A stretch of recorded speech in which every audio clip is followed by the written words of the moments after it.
Hello class, जागृति online classes पे आप सभी का स्वागत है। जैसे कि हमने हमारे लास्ट वीडियो के अंदर पाइथागोरस थ्योरम का प्रूफ किया था। अब जो हम एक्सरसाइज 6.5 कर रही है, it's completely depend upon Pythagoras theorem and similarity. So now look at here, देखिए क्लास, सबसे पहला क्वेश्चन आता है, sides of triangle are given below, determine which of them are right triangles. In each case of the triangle, right triangle, write the length of the hypotenuse. Okay class, अब देखिए इसके अंदर क्या करना है बेटा। क्वेश्चन बहुत ज़्यादा सिंपल है। जैसे कि मैं आपको करा रहा हूँ, सबसे पहला करा रहा हूँ। सबसे पहले पार्ट में देखिए आप 7, 24 एंड 25। इसके अंदर सबसे छोटी वाली साइड क्या है? 7, और सबसे बड़ी वाली साइड क्या है? 25। तो देखिए बेटा, आप कीजिए 7 का स्क्वायर प्लस 24 का स्क्वायर। इसको मान लीजिए मेरा LHS, और RHS को लिख दीजिए आप 25 का स्क्वायर, या फिर इसको एक बार ऐसे ही छोड़िए। आप देखिए 7 का स्क्वायर होता है 49, 24 का स्क्वायर होता है 576। इन दोनों को ऐड कीजिए, हमारे पास कितना है? 625। 625 को आप क्या लिख सकते हो क्लास? 625 को हम लिख सकते हैं 625 इज द स्क्वायर ऑफ 25। तो ये हमारा किसका स्क्वायर आ रहा है? मतलब दो छोटी वैल्यू के स्क्वायर के सम के बराबर हमारे बड़े वाली वैल्यू के स्क्वायर के बराबर आ रहा है।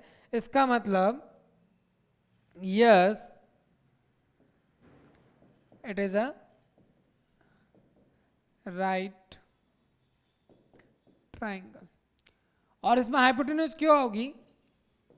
25, the longest side. Longest side of a triangle will always be the hypotenuse. ठीक है, मैं अब आपको करा रहा हूं सेकंड पार्ट। सेकंड पार्ट में देखिए, जो छोटी वाली साइड है that is 3 centimetre and 6 centimetre. 3 का स्क्वायर कीजिए प्लस 6 का स्क्वायर कीजिए।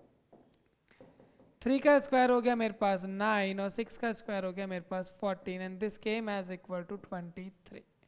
सो no, it is not a right angle triangle, क्योंकि 23 किसी का स्क्वायर नहीं, परफेक्ट स्क्वायर रूट नहीं होता। 23 का अगर आप परफेक्ट स्क्वायर रूट नहीं होगा तो वो वैसे भी, और इसका 8 का होता है 64, this is not is equal to 64, तो ये हमारा राइट ट्राइंगल नहीं होगा। अब मैं आपको करा रहा हूँ फर्स्ट, सेकंड मैंने कराया, फोर्थ मैं करा रहा हूँ, third will be your homework. थोड़ा दिमाग लगाना, 0 को छोड़ दिए, 5, 8 और 10 को चेक कर लेना। अब मैं बात कर रहा हूँ फोर्थ पार्ट का। फोर्थ पार्ट में हमें दे रखा है 13, 12 एंड 5। तो पहला आप कीजिए छोटी वाली वैल्यू, दैट इज 5 का स्क्वायर प्लस 12 का स्क्वायर। 5 का स्क्वायर 25 एंड 12 का स्क्वायर 144। ठीक है, इन दोनों को आप ऐड कीजिए। 5 का स्क्वायर 25, 12 का स्क्वायर 144, इन दोनों को जब हम ऐड करते हैं दैट इज 169, और 169 को मैं लिख सकता हूँ 13 का स्क्वायर। 13 का स्क्वायर, तो ये हमारे पास 13 आ रहा है, तो ये हो गया मेरे पास hypotenuse, and this will be, yes, it is a right angle triangle. Simple सा question है class. So now we are heading for the second question.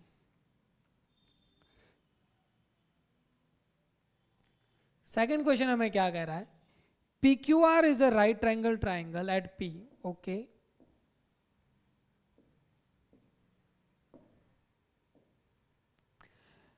And M is a point on a QR such that PM perpendicular QR. तो given क्या है हमें? Angle P is equal to 90 degree and PM perpendicular QR। दो चीजें हमें given है। To prove, हमें prove क्या करना है? हमें प्रूव ये करना है PM square is equal to QM into MR।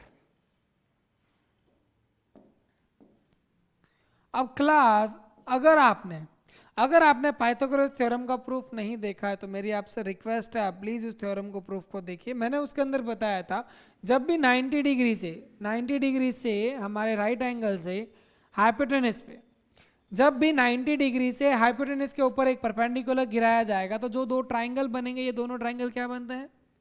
Similar बनते हैं। क्या बनते हैं? दोनों ट्राइंगल सिमिलर बनते हैं। So we can say that triangle, कौन से ट्राइंगल होंगे? Triangle RMP, triangle RMP is similar. Triangle RMP is similar to triangle QMP. Is similar to triangle QMP. ठीक है बेटा, RMP और QMP. RMP and that will nine PMQ. Okay, so now look at it, this will be PMQ. PMQ. अगर मैं इन दोनों triangle को break करता हूं, चलो मान लीजिए, देखिए एक बार सिमिलर तो हो गए, सिमिलर का रीजन भी अभी मैं लिखवाता हूं. तो पहले मैं इन दोनों ट्राइंगल 90 डिग्री वाले ट्राइंगल को ब्रेक करता हूं. तो ये मेरा R था, ये मेरा परपेंडिकुलर था और ये मेरा P था. इस वाले परपेंडिकुलर ट्राइंगल को मैंने ऐसे नीचे गिरा दिया, तो ये मेरे पास आ गया R M and this will be Q and this will be P. Okay, so now look at here class, ये 90 है और ये भी 90 है. ये मेरे पास R है और यहाँ पे भी मेरे R आ रहा है. Okay, ये R है and this one is P. This one is P. अब देखिए क्लास, मैंने आपको क्या बताया था, सारे सिमिलर एंगल्स को हमें प्रॉपर्ली साथ में अरेंज करना. जैसे देखिए, अगर यहाँ 90 है तो यहाँ पे, अगर यहाँ 90 है तो यहाँ पे भी 90 होना चाहिए. अगर यहाँ पे मेरा एंगल P आ रहा है तो यहाँ पे भी एंगल P. तो इसे मैं थोड़ा सा इसको Q कर देते हैं और इसे P कर देते हैं. यस और नो, ये गलती नहीं हुई है, ये हमारी गलती नहीं है, हमने इसको करेक्ट किया है, इसकी पोजीशनिंग हमने सही की है. तो P यहाँ आ जाएगा तो M यहाँ आ जाएगा. ठीक है, ट्राइंगल को थोड़ा सा फ्लिप कर दिया. तो अब देखिए मेरे पास कौन सा बन रहा है, triangle RMP. Triangle RMP and PMQ and PMQ. सो देखिए क्लास, अब मेरी बात सुनिएगा, ये दोनों में जो ट्राइंगल सिमिलर है, ट्राइंगल सिमिलर होने के रीजन है, if a perpendicular is drawn from the vertex of the right angle of a right triangle to the hypotenuse, then triangle on both the sides of the perpendicular are similar. If a perpendicular is drawn from right angle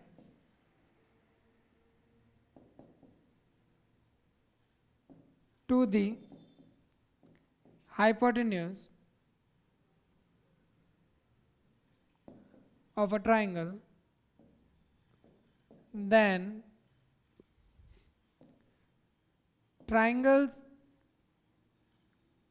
formed on both sides of perpendicular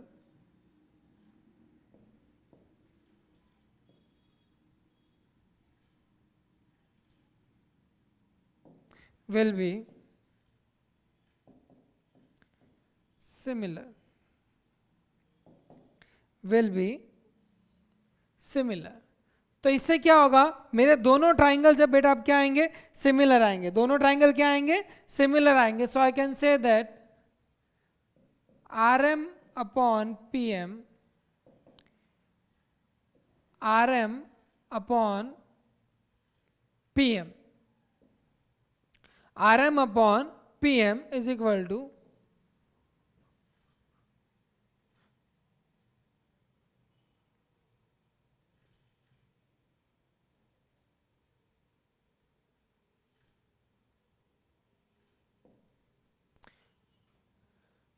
RM. RM कहाँ गया sir, ये रहा, RM upon PM. इस side का PM आएगा और इधर आएगा मेरे पास PM. PM अपॉन RM यहाँ पर आ गया PM, तो ये आ जाएगा मेरे पास QM. इन दोनों को आप मल्टीप्लाई कर दीजिए. RM into QM is equal to PM का स्क्वायर, हैंस प्रूफ. तो क्लास मेरी आपसे केवल एक ही रिक्वेस्ट है, ये क्वेश्चन समझने से पहले प्लीज एक बार आप मेरे पाइथागोरस थ्योरम के प्रूफ को जरूर देखें, जो बिल्कुल इसके जस्ट लास्ट वाले वीडियो के अंदर था। उस क्वेश्चन के अंदर मैंने उस थ्योरम को समझाने से पहले, समझाते वक्त ये सारी चीजें बिल्कुल अच्छे से समझाई कि हमें ट्राइंगल्स को कैसे अरेंज करना है। Now we are heading for the next question. So now look at here class, now we are heading for this question. ये क्वेश्चन रहेगा आपके homework, please read this question properly.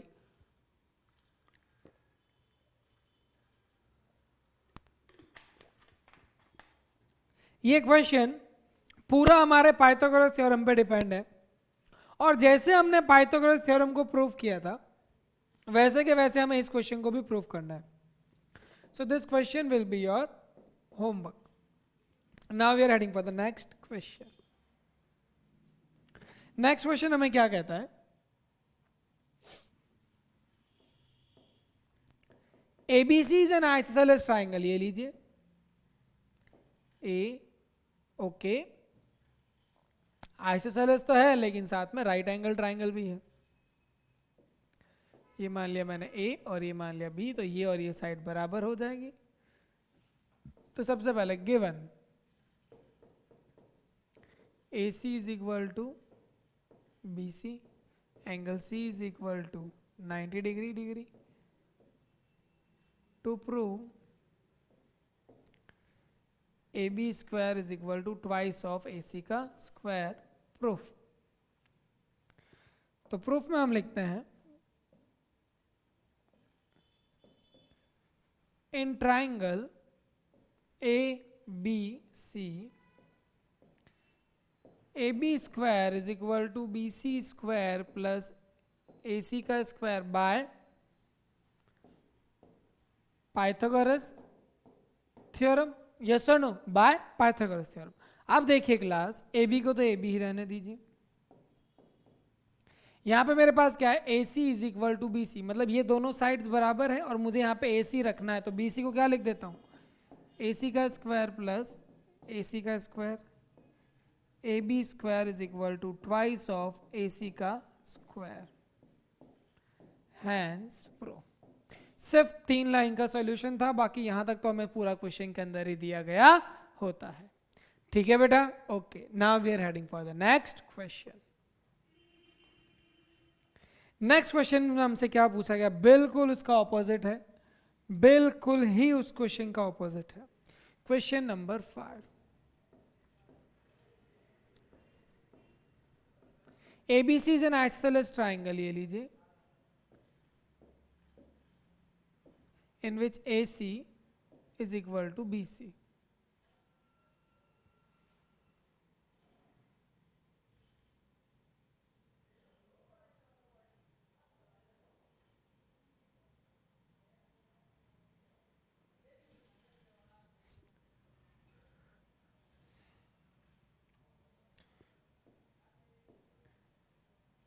AC is equal to BC, तो ये मान लिया मैंने A, ये मान लिया मैंने B, और ये हो गया C, और ये दोनों साइड मेरे बराबर है। ओके, अब मुझे गिवन क्या है,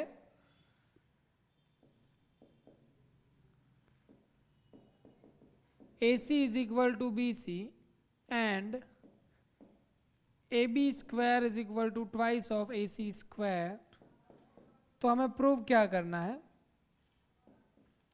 ABC is a triangle ABC is a right triangle, right triangle, ठीक है। Now proof,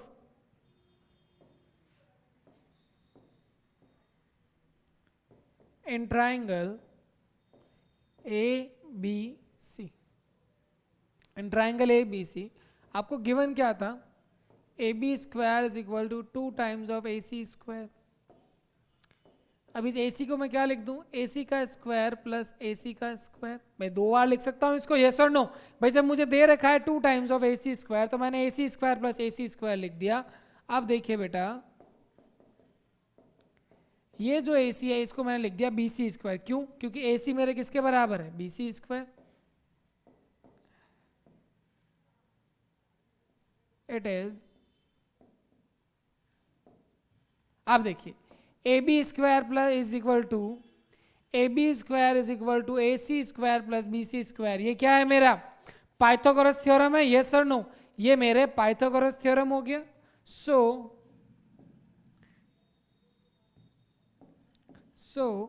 triangle ABC is a right angle triangle by converse of Pythagoras theorem, by converse of Pythagoras theorem। बिल्कुल उल्टा चल रहा है, इस बार हमने पाइथागोरस थ्योरम को प्रूव कर दिया, तो ट्राइंगल कौन सा होगा 90 डिग्री, क्योंकि पाइथागोरस थ्योरम केवल 90 डिग्री ट्राइंगल के अंदर लगता है। ओके, अब हम बात कर रहे हैं क्वेश्चन नंबर 6 की। क्वेश्चन नंबर 6 हमें क्या कह रहा है, ABC is an equilateral triangle, ये लीजिए साइड कितनी है इसकी 2a 2a and 2a। Okay, अब क्वेश्चन हमें क्या कर रहा है, find each of its altitude. आप इसके एल्टीट्यूड की वैल्यू निकालिए। एल्टीट्यूड की वैल्यू हम कैसे निकालते हैं, ये मेरा a है, ये मेरे पास b है और ये मेरे पास c है। अगर मैं यहाँ पे एक परपेंडिकुलर गिराता हूँ, my mark it as a d, इसको क्या मार्क कर दिया मैंने d। So now look at here, अब हम क्वेश्चन में क्या लिखते हैं, given triangle ABC is an equilateral triangle, ठीक है,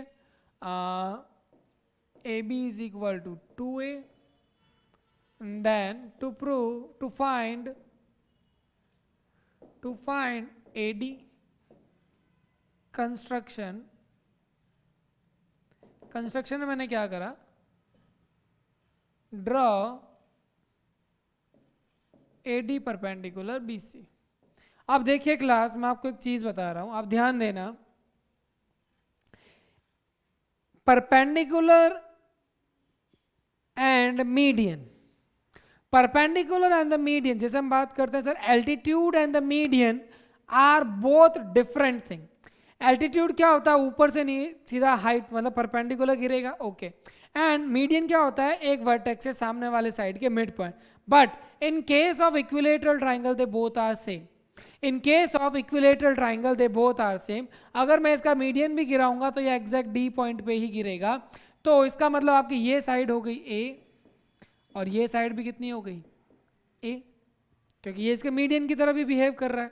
तो अब मैं क्या कह सकता हूं, in triangle A B D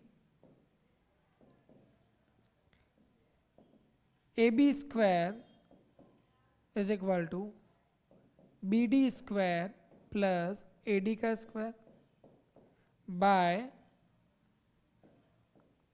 Pythagoras theorem. Okay, A B की वैल्यू कितनी है मेरे पास सर 2a का स्क्वायर, बी डी की वैल्यू कितनी है सर a का स्क्वायर, और ए डी की वैल्यू मुझे नहीं पता, ये मैंने भेजा 4a स्क्वायर और ए डी को मैंने इधर भेज दिया, और ये हो गया मेरे पास ए डी का स्क्वायर, ये हो गया 3a square is equal to A D का square, and A D will be is equal to √3 times of a का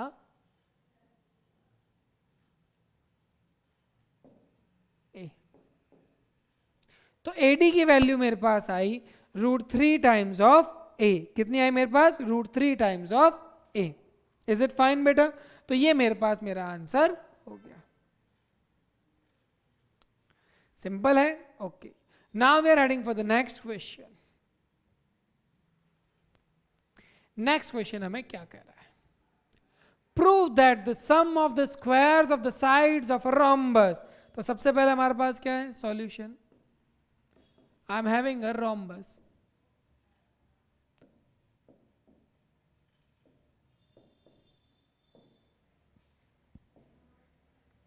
मेरे पास क्या है rhombus, okay, is equal to the sum of the squares of a diagonal. तो diagonal को join तो करना ही पड़ेगा, let them intersect at O. Okay, तो सबसे पहले गिवन ABCD is a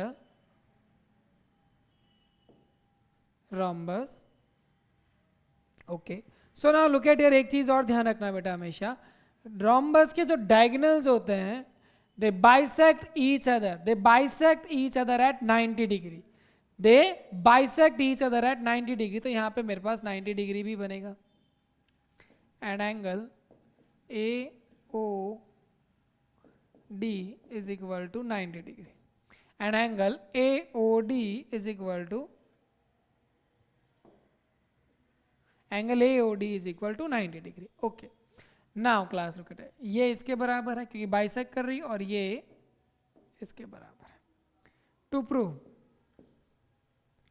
मुझे प्रूव क्या करना है,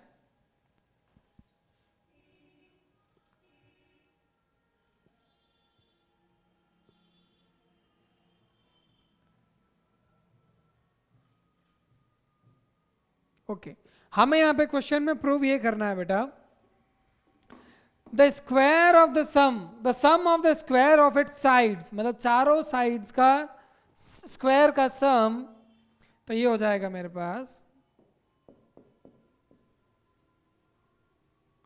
चारों साइड्स का सम, यानी ए बी का स्क्वायर प्लस बी सी का स्क्वायर प्लस सी डी का स्क्वायर प्लस डी ए का square is equal to A C का स्क्वायर प्लस बी डी का स्क्वायर।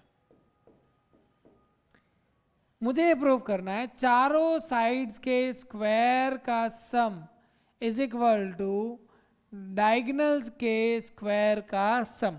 ठीक है, तो देखिए class proof, in triangle A O D, in triangle A O D, ये 90 डिग्री ट्राइंगल है, हाँ या ना? सो व्हाट कैन आई से, मैं पाइथागोरस थ्योरम लगाऊंगा तो क्या लिखूंगा, O A square plus O D square, O A का स्क्वायर प्लस ओ डी का square is equal to A D का स्क्वायर बाय पाइथागोरस थ्योरम। ठीक है, ओके। ओ ए को मैं क्या लिख सकता हूं, ए सी बाय 2, यस और नो? ओ ए को मैंने लिखा ए सी बाय 2 का स्क्वायर, ओ डी को मैं क्या लिख सकता हूं, बी डी बाय 2 का square is equal to A D का स्क्वायर। तो ये कितना हो गया, A C square upon 4 plus B D square upon 4 is equal to A D का square is equal to A D का स्क्वायर। अब देखिए क्लास, ए सी का स्क्वायर प्लस बी डी का square upon 4 is equal to A D का square. इस 4 को आप मल्टीप्लाई करके ऊपर भेज दीजिए, ए सी का स्क्वायर प्लस बी डी का square is equal to 4 times of A D का स्क्वायर। आप देखिए 4 times of A D, 4 times A D मतलब ए डी के स्क्वायर को मैं 4 बार लिख सकता हूँ, A D square plus A D square plus A D का स्क्वायर प्लस ए डी का स्क्वायर। अब मुझे एक बात बताइए क्लास, आपको पता होगा कि जो हमारे पास फिगर है ये क्या है, रोम्बस। रोम्बस की चारों साइड्स क्या होती है, इक्वल। तो अगर मैं पहले वाले ए डी को लिख देता हूँ ए बी का स्क्वायर प्लस बी सी का स्क्वायर प्लस सी डी का स्क्वायर प्लस ए डी का स्क्वायर, हैंस प्रूव्ड। ये क्या हो गया मेरे, हैंस प्रूव। क्योंकि देखिए बेटा, all sides of the rhombus are equal, यहां लिख देना आप A B C D is a rhombus. ठीक है बेटा, ब्रैकेट में आप लिख देना जिससे आपको पता चल जाए कि सारे ए डी को मैंने ए बी, पहले वाले को ए बी लिख दिया, दूसरे वाले को बी सी लिख दिया, तीसरे वाले को सी डी का स्क्वायर लिख दिया और लास्ट वाले को ए डी स्क्वायर ही रहने दिया। ठीक है बेटा, इसके साथ हमारा क्वेश्चन नंबर 8 कंप्लीट हो जाता है। Now we are heading for the question number, that was the question number 7, now we are heading for the question number 8। Now we are heading for the question number 8। ठीक है, okay.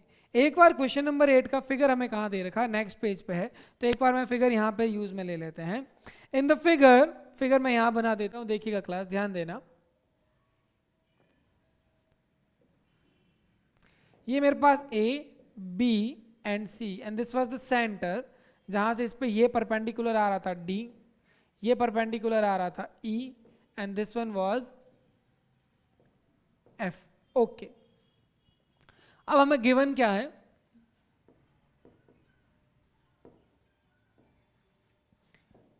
हमें given क्या दे रखा है, O is a point on the interior of a triangle in which OD perpendicular BC, OE perpendicular AC and OF perpendicular AB।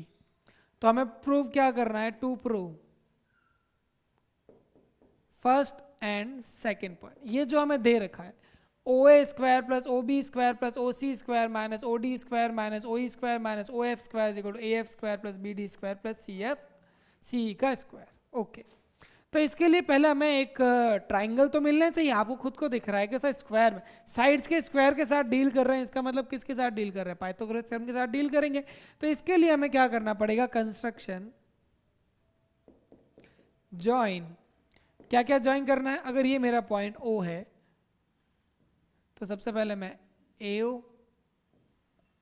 OA join OA OB and OC।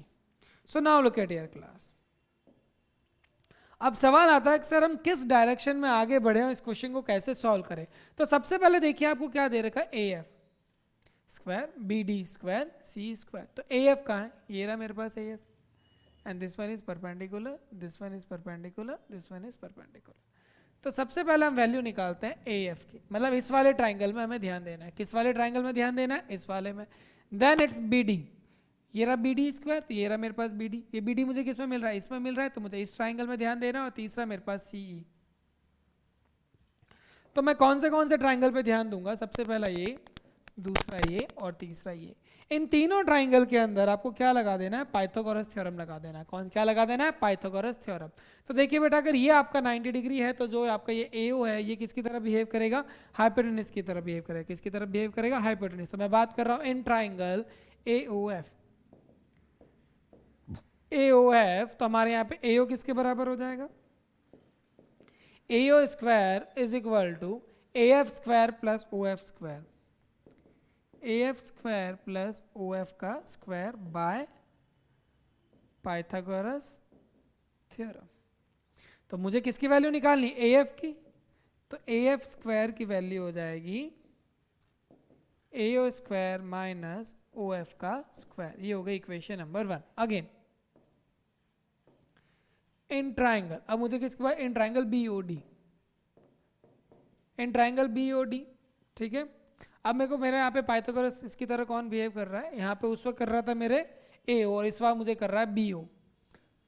तो BO का square is equal to BD का square plus OD का square by Pythagoras theorem. अब यहाँ पे मेरे पास क्या है, BD, मुझे किसकी वैल्यू निकालनी है, BD। तो BD का स्क्वायर की वैल्यू हो जाएगी BD का square is equal to BO का स्क्वायर माइनस OD का स्क्वायर। ये हो गई equation number 2। In triangle COE, यहां पे मेरे किसकी तरह बिहेव कर रहा है, CO का square is equal to OE का स्क्वायर प्लस CE का स्क्वायर। अब CE के स्क्वायर की वैल्यू निकालनी है मुझे, तो मेरे पास वैल्यू आ गई CO का स्क्वायर माइनस OE का स्क्वायर। ये हो गई इक्वेशन नंबर 3। अब देखिए इन तीनों के बीच में क्या है, मेरे पास एडिशन है। इन तीनों के बीच में क्या है, मेरे पास एडिशन है। तो इन तीनों इक्वेशन को एक बार आप ऐड कर दीजिए। क्या कर दीजिए, ऐड कर दीजिए। तो add equation 1 2 and 3, add equation 1 2 and 3। तो इन तीनों इक्वेशन को ऐड करने पे एक साइड में तो आ जाएगा मेरे पास AF स्क्वायर प्लस BD का स्क्वायर प्लस CE का स्क्वायर इज इक्वल टू, सबसे पहले मुझे दे रखा है AO स्क्वायर माइनस OF का स्क्वायर प्लस BO का स्क्वायर माइनस OD का स्क्वायर प्लस CO का स्क्वायर माइनस OE का स्क्वायर।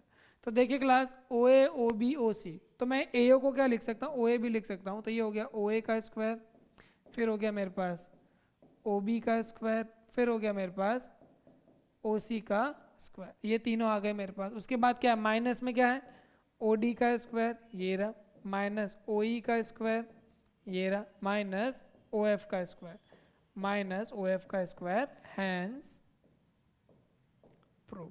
ये मेरे क्या हो गया, पहला तो मेरा as it is hence prove हो गया। ओके अब हम बात करते हैं सर सेकंड पॉइंट को हमें प्रूव करना है।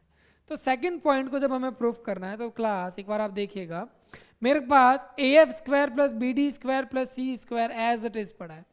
क्या पड़ा है, A F square plus B D square plus C square as it is पड़ा है, जो मेरे यहाँ पे आरएचएस में था, यहाँ पे मेरा एलएचएस में एज इट इज पड़ा है, तो मैंने तो इसको वैसे भी एलएचएस में ही रखा है, तो ये मेरा एज इट इज आप रहने दीजिए। ओके अब आप देखिए again A F square plus B D square plus C का स्क्वायर, दैट इज एलएचएस मेरा एज इट इज पड़ा है। अब आप देखिए मुझे बनाना है ए ई, तो आप देखिए ओ ए माइनस ओ ई स्क्वायर क्या कहलाता है, तो एक बार मैं अरेंज कर लेता हूँ, ओ A square minus O E square, ए ओ ए कहाँ है, माइनस ओ ई स्क्वायर क्या बन जाएगा मेरे ए ई स्क्वायर बन जाएगा। एक बार इनको अरेंज कर देता हूँ, ओ A square minus O E square, तो ये गया और ये गया। एक बार इसको मैं रेड पेन से शो करता हूँ, ये हट गया मेरे, ये हट गया। ओके उसके बाद मुझे लाना है सी डी स्क्वायर, यानी O C square plus minus O D square minus O D का स्क्वायर। ओके फिर मुझे लाना है बी एफ का square, that is O B का स्क्वायर माइनस ओ एफ का स्क्वायर। तो देखिए क्लास जब हम इस चीज को लिखेंगे ऐसे, तो यहां पे आप देखिए आपके फिगर के सामने आपको दिख जाएगा कि sir O A square minus O E square, तो ये हो जाएगा मेरे पास ए ई का square, O C square minus O D का स्क्वायर मेरे पास हो जाएगा सी डी का square, and O B square minus O F का स्क्वायर हो जाएगा मेरे पास बी एफ का स्क्वायर। और ये भी हो गया हमारे हैंस प्रूफ। तो ज़्यादा लेंथी नहीं है, आपके पहले के आंसर से ही आपको दूसरे का आंसर आएगा, पहले के आंसर के अंदर से ही आपके दूसरे का आंसर आएगा। So with this we have completed our question number 8। हमने हमारा क्वेश्चन नंबर 8 कंप्लीट कर लिया है। Okay now we are heading for the question number 9।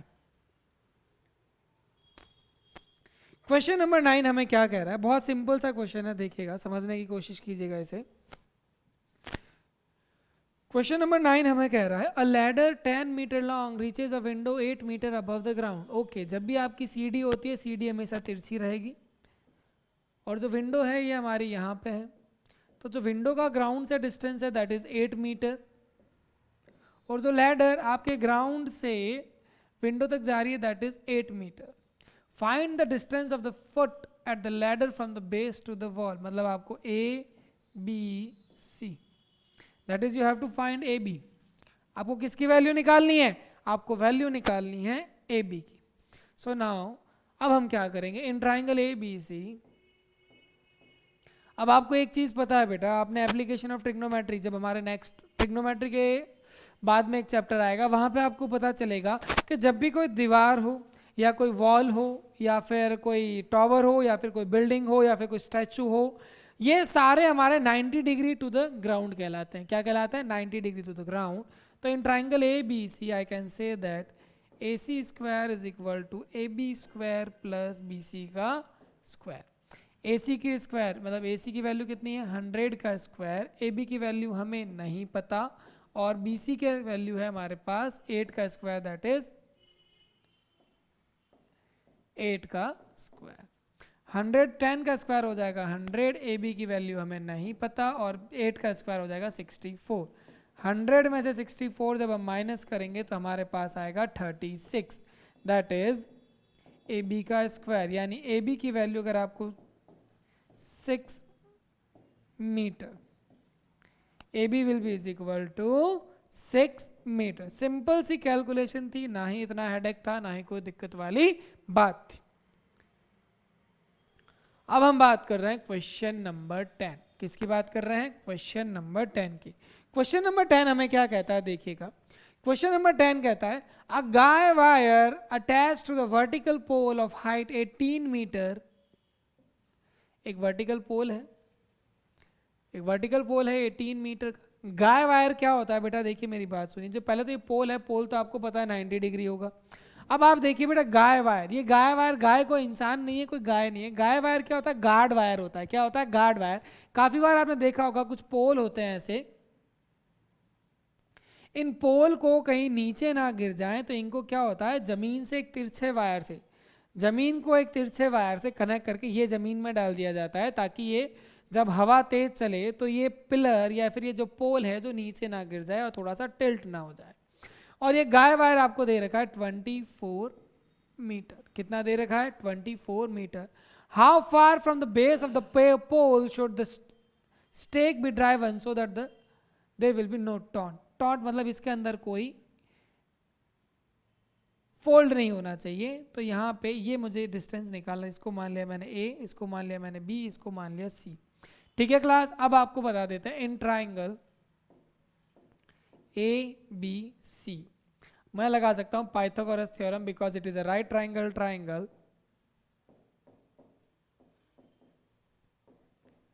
अब एक चीज ध्यान रखिएगा क्लास, जब भी आप कोई क्वेश्चन सॉल्व करते हो, जब भी आप कोई क्वेश्चन सॉल्व करते हो तो उसमें एक चीज ध्यान रखना, जब भी किसी चीज का रीजन रहता है, जैसे ये बाय पाइथागोरस थ्योरम, तो ये लिखें जरूर, वरना एग्जामिनर इन्विजिलेटर आपसे पूछेगा ये हुआ कैसे।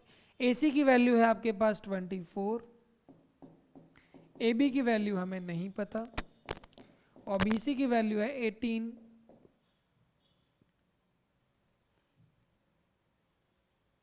अब देखिए 24 का स्क्वायर होता है 576, AB का स्क्वायर हमें नहीं पता, और 18 का होता है 324। 576 में से 324 माइनस कर लीजिए, तो देखिए 6 में से 4 गए 2, 7 में से 2 गए 5, और 5 में से 3 गए 2।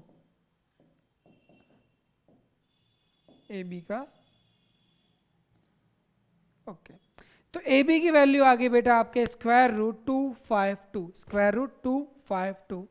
इसको आप लिख सकते हो 36 into 7 is equal to AB, and this will going to give me 6 root 7 metre. अगर आप रूट 252 भी आंसर रख देते हो so that answer is acceptable, कोई ज़रूरी नहीं है क्योंकि वो परफेक्ट स्क्वायर नहीं है, तो उसको आप ब्रेक करें या नहीं करें आपका root 252 will be also acceptable. ठीक है, okay. Now we are heading for the next question. Next question हमें क्या दिया गया है? Question number 11। क्वेश्चन नंबर 11 हमें कहता है an aeroplane leaves an airport and flies due north at the speed of 1000 km per hour. At the same time, another aeroplane leaves the same airport and flies due to west at the speed of 1200 km per hour, that is 1200 km per hour. How far apart will the two planes after 1.5 hour? That is, 1.5 घंटे बाद दोनों plane कितनी दूरी पे होंगे? अब देखिए class इस क्वेश्चन को कैसे दिया गया है। Let suppose this is the starting point, एक प्लेन इधर उड़ रहा है और एक प्लेन इधर उड़ रहा है, they both are 90 degree to each other. ठीक है बेटा, ये मान लिया मैंने north, and this is moving with 100 kilometre per hour, and this is moving with 1200 kilometre per hour. Okay, this one is north and this one is west. Okay, अब देखिए class, मेरे से ये जो डिस्टेंस पूछा गया है ये 1 घंटे बाद नहीं पूछा गया, ये पूछा गया डिस्टेंस आफ्टर 1.5 आवर्स। सो तो हम क्या लिखेंगे, इसको मान लिया मैंने A, इसको मान लिया मैंने plane B। So distance travelled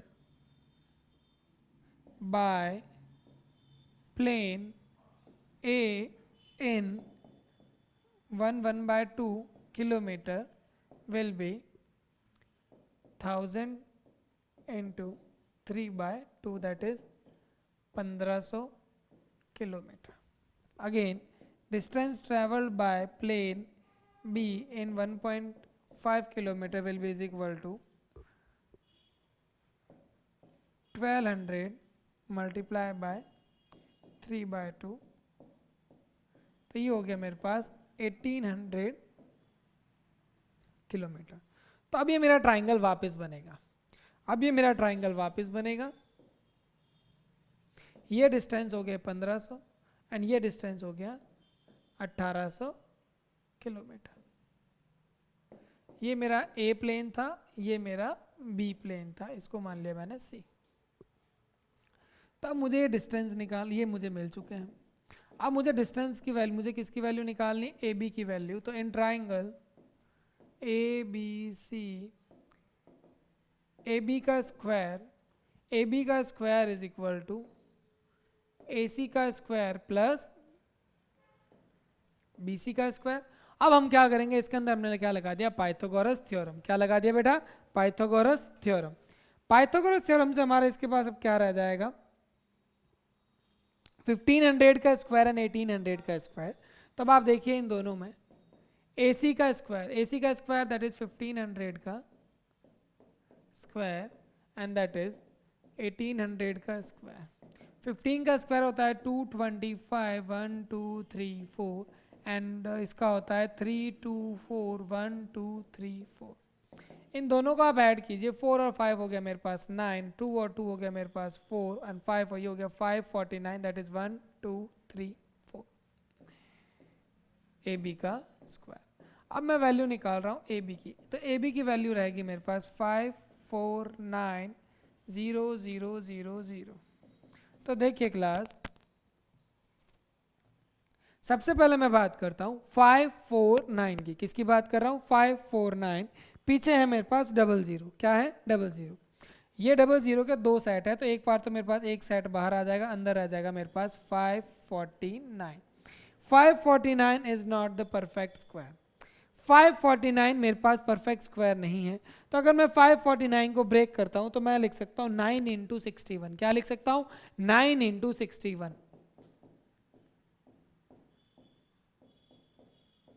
9 अगर मेरे पास बाहर आ जाएगा तो ये हो जाएगा 300√61 किलोमीटर। This one is my answer. ठीक है class. So now we are heading for the next question, that is question number 12। अब हम बात कर रहे हैं क्वेश्चन नंबर 12 की। क्वेश्चन नंबर 12 हमें क्या कह रहा है, two poles of height 6 meter and 11 meter. There are two poles. एक हाइट है 6 मीटर की और एक हाइट है 11 मीटर की।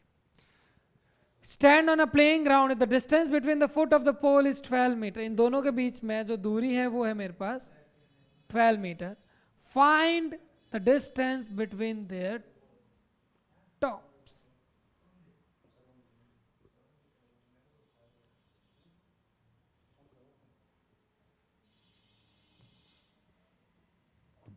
Find the distance between their tops. अब इधर देखिए क्लास, ये 6 मीटर का है, this one is 6 metre and this one is 11 metre, और इन दोनों के बीच में डिस्टेंस कितना हमारे पास 12 मीटर का। तो देखिए क्लास, अगर मैं यहां से एक लाइन ड्रॉ करता हूं, अगर मैं एक लाइन ड्रॉ करता हूं तो this line will be parallel to the ground line, this line will be parallel to the ground line. Okay, अगर ये 6 मीटर है तो ये डिस्टेंस भी कितना हो जाएगा, 6 मीटर। अब क्लास बताइए, अगर ये पूरा 11 मीटर है और यहां तक हमें 6 मीटर दे रखा है, तो ये डिस्टेंस कितना हो जाएगा हमारे पास, 5 मीटर। ये डिस्टेंस कितना हो जाएगा मेरे पास, 5 metre. So now I am naming them A, B, C, D and mark this point as E, and we have to find AC. We have to find AC. AC की value हम कैसे निकालेंगे, देखिए क्लास, अगर ये line और ये line parallel है, अगर ये लाइन और ये लाइन पैरेलल आती है, तो मैंने आपको बताया था जब भी कोई टावर हो, बिल्डिंग हो, कोई स्टैचू हो, they will always be the perpendicular to the ground level. ये यहाँ पे 90 डिग्री बनाएगा, तो with the help of corresponding property this angle will also be 90 degree. ये भी 90 डिग्री हो गया। तो अब देखिए क्लास, हमें क्या चाहिए था, हमें एक राइट एंगल ट्राइंगल चाहिए था जिसके अंदर एक 90 डिग्री हो, that is in triangle ACE। हमें वैल्यू निकालनी थी AC की, तो AC का square is equal to AE का स्क्वायर प्लस CE का स्क्वायर, और जिस प्रॉपर्टी से ये हुआ है that is by Pythagoras theorem. AC की वैल्यू हमें नहीं पता, ए की वैल्यू है मेरे पास 12 का स्क्वायर और सी की वैल्यू हो जाएगी मेरे पास 5 का square, that is 144 plus 25 that will be is equal to 169. AC का square is equal to 169 and AC will be is equal to 13 metre, क्योंकि आप सभी को पता है दैट इज 169 का अगर हम स्क्वायर रूट लेते हैं तो हमारे पास क्या हो जाता है 13 मीटर. ठीक है क्लास, आज की समय सीमा हमारी यहीं पे समाप्त होती है. नाउ इट्स टाइम टू से गुड बाय. अगर आपको हमारे वीडियोस पसंद आते हैं तो अपने फ्रेंड्स को जरूर बोलिएगा, हमारी ऐप से जरूर ज़्यादा से ज़्यादा लोगों को जोड़ें. गुड डे बेटा.